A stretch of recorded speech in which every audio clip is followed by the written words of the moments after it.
जय श्री कृष्णा। कैसे हैं आप लोग फ्रेंड्स? आज की चर्चा जो होने जा रही है गुरुदेव से संबंधित होने जा रही है।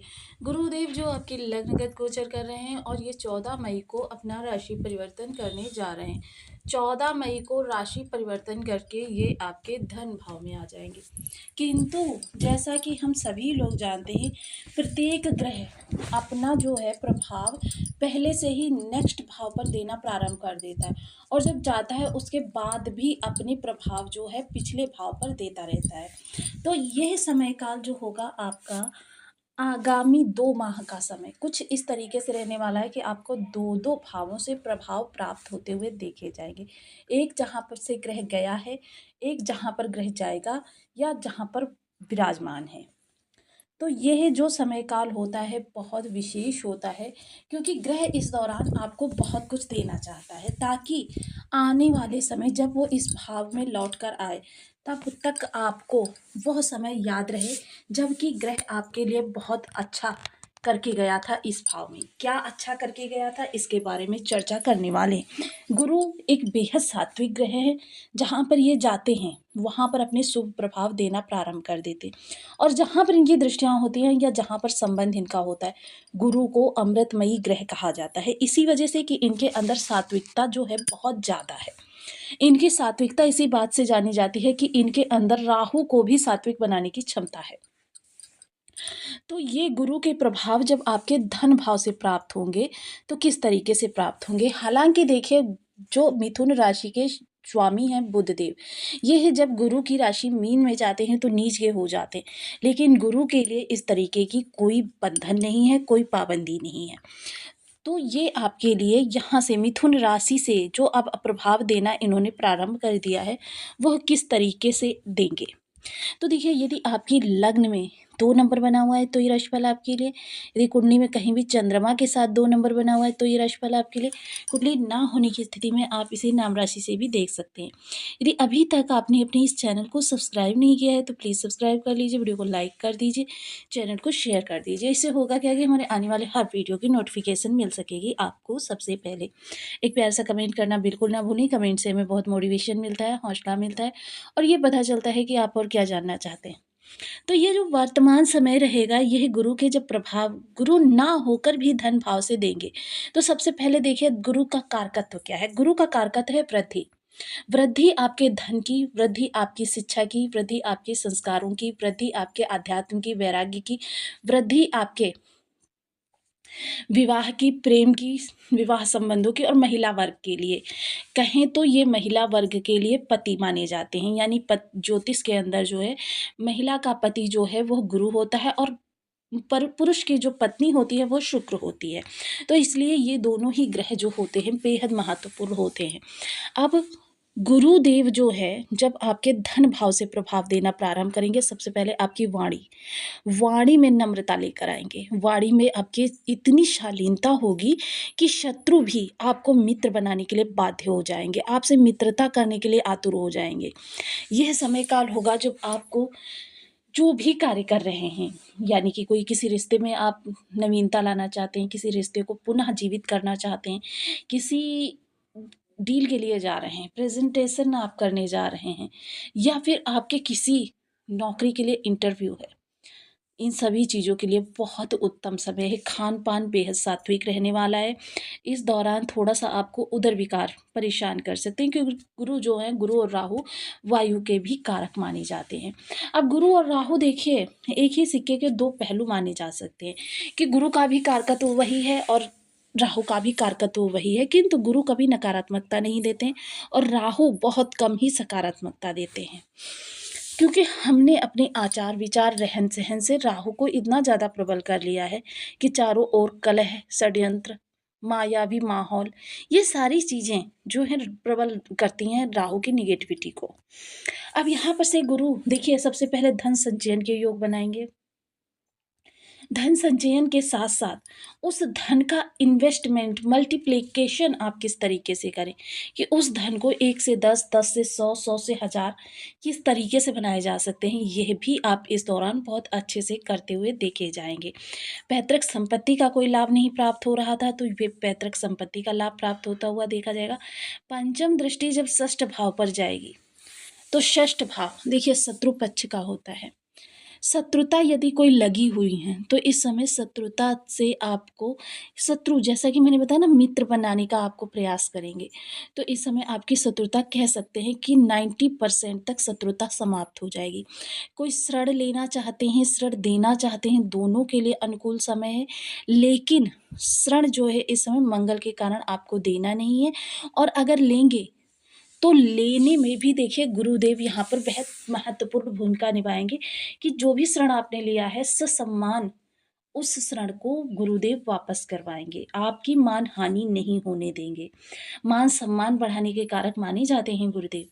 प्रतियोगिता कोई लगी हुई है या प्रतियोगिता में आप कॉम्पिटिटिव एग्ज़ाम दे रहे हैं, उसमें 100% गुरुदेव आपको 110% सफल करवाएँगे। चाहे वो प्रतियोगिता आपके करियर संबंधी हो या फिर प्रतियोगिता आपके शिक्षा संबंधी हो। घर में हॉस्पिटैलिटी लगी हुई है। हॉस्पिटैलिटी से संबंधित जो भी आपको अभी तक योग्य मेडिसिन नहीं मिल पा रही थी, योग्य डॉक्टर नहीं मिल पा रहे थे, वो सारी समस्याएँ अब निवारित होंगी। आपको इस दौरान मेडिसिन्स भी प्राप्त होगी, योग्य डॉक्टर भी प्राप्त होगा। अब देखिए अष्टम पर जब सप्तम दृष्टि जाएगी, यह समय भी बहुत अनुकूल रहेगा।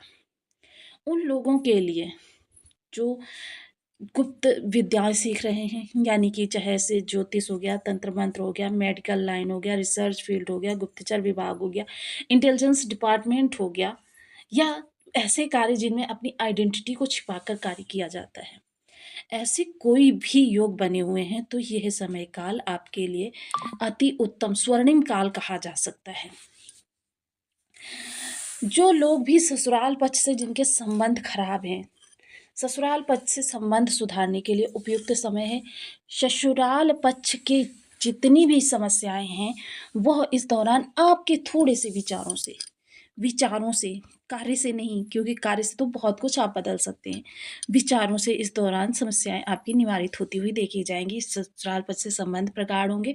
गुप्त धन प्राप्त होगा। गुप्त धन कौन सा धन? जिस धन की आश ना हो, जो धन आपके विचारों में ना हो, जिसके बारे में आपने सोचा ना हो, ऐसा धन प्राप्त होगा। धन संबंधी समस्याओं के निवारण के लिए, अचानक धन प्राप्ति के लिए बहुत उत्तम योग है ये। वहीं देखिए जो लोग भी किसी भी तरीके से देखिए ऑनलाइन वर्क करते हैं तो देखिए इस दौरान आप ऑनलाइन फ्रॉड से तो बचे रहें। ये बाकी चीज़ों के लिए बहुत उत्तम योग हुआ है। अब अगर इनकी नवम दृष्टि की चर्चा करें, वो जाएगी आपके दसम स्थान पर। दसम स्थान पर नवम दृष्टि जाना, देखिए प्रथम दृष्टि जो होती है वो आपके कर्म को दिखाती है, द्वितीय दृष्टि भाग्य को दिखाती है, और तृतीय दृष्टि जो होती है आपके जीवन में भाग्य और कर्म किस दिशा में जाएंगे ये निर्धारण करती है। तो देखिए समस्या अगर आपके कर्म क्षेत्र में है तो उस समस्या का निवारण होगा, यानी कि देखिए कार्य क्षेत्र पर माहौल आपके अनुकूल नहीं है, लोग आपकी बात सुनना नहीं चाहते, आपकी बात को रिस्पेक्ट नहीं देना चाहते, यानी अगर आम बोलचाल की भाषा में कहें कि आपकी बात में वजन नहीं है, सब इग्नोर कर देते हैं, आपने क्या कहा क्या नहीं कहा इससे किसी को कोई मतलब नहीं है, सब अपनी मनमानी कर रहे हैं।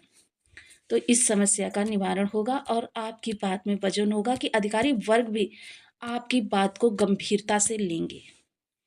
यदि आप कार्य क्षेत्र पर स्टेबल नहीं हैं, यानी कि बार बार आपको जॉब चेंज करनी पड़ती है, जॉब आपको प्राप्त होती है लेकिन प्राप्त होने से पहले ही छूटने के योग बन जाते हैं, या फिर आप लंबे समय तक जॉब में टिक नहीं पाते, या जॉब आपको मनचाही नहीं प्राप्त हो पाती, किसी भी तरीके की समस्या कर्म क्षेत्र में बनी हुई है, उस समस्या से आपको निवारण होगा।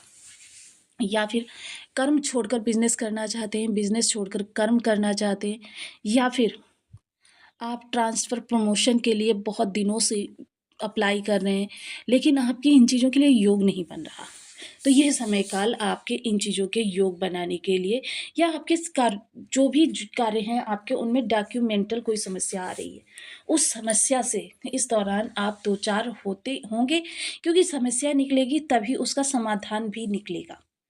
हर समस्या का समाधान करने के लिए इस समय पर आप माहिर व्यक्ति कहे जा सकते हैं। इस समय एक चीज़ का विशेष ध्यान रखें कि देखिए उदर संबंधी विकार हो सकते हैं आपके अंदर, या फिर आपके पाचन प्रणाली में किसी प्रकार की कोई समस्या हो रही है तो उसे अन्यथा ना लें, तुरंत उसका उपचार प्रारंभ करें।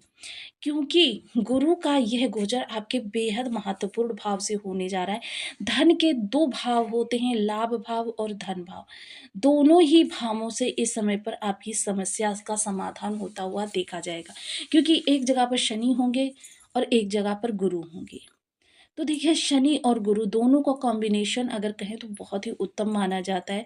वहीं शनि आपके पराक्रम भाव को भी देख रहे हैं। पराक्रम भाव पर जब शनि की ये जो क्षमा करें, पर आपके लग्न को देख रहे हैं।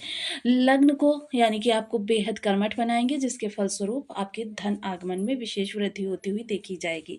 थोड़ा-सा इस दौरान अपने गुस्से को नियंत्रित रखें, अन्यथा पूरा गोचर काल आपके अनुकूल रहने वाला है। तो देखिए, अब गुरु के बल को बढ़ाने के लिए मेरा तो यही मानना है कि गुरु को सदैव बली रखना चाहिए। तो या फिर इनकी नकारात्मकता को दूर करने के लिए, क्योंकि देखिए, जब गुरु अपने प्रभाव देना बंद कर देते हैं, तो राहु के प्रभाव मिलने प्रारंभ हो जाते हैं। तो ऐसी स्थिति में आपको कुछ उपायों की शरण में सदैव रहना चाहिए। अब देखिए, यहाँ पर हम कुछ ऐसे उपाय भी बताते हैं जो चलते-फिरते किए जा सकें। कुछ ऐसे उपाय भी बताते हैं जो आप करके सदैव के लिए अपने ग्रह को ठीक कर सकते हैं। तो ओम ब्रह्म बृहस्पति नमः, इस बीज मंत्र का आप 1 माला, 2 माला, 5 माला, 7 माला, 11 माला का जप नियमित अपनी सुविधानुसार करना प्रारंभ करें। केसर का तिलक मस्तक, कंठ, जिह्वा पर करें। गुरुवार का व्रत कर सकते हैं, गुरु की होरा में निर्जला व्रत कर सकते हैं। केसर हल्दी मिश्रित जल का केले के वृक्ष या फिर पीपल वृक्ष की जड़ का सिंचन करें। ये आपके गुरु को बहुत ज़्यादा प्रबल करेगा। धार्मिक पुस्तकों का स्वाध्याय करें। धर्म स्थान पर नित्य प्रति जाते रहें। बड़े बुजुर्गों का सदैव सम्मान करें। लोगों को अपने फेवर में लाने के लिए इस दौरान आपको 1.25 किलो चने की दाल एक पीले कपड़े में बांधकर 5 गांठें हल्दी की डालकर 43 गुरुवार धर्म स्थान पर दान करनी है। इनमें से कोई भी उपाय करके या 1, 2, 3 उपाय करके आप अपने जीवन में इन ग्रहों के बहुत शुभ प्रभाव प्राप्त कर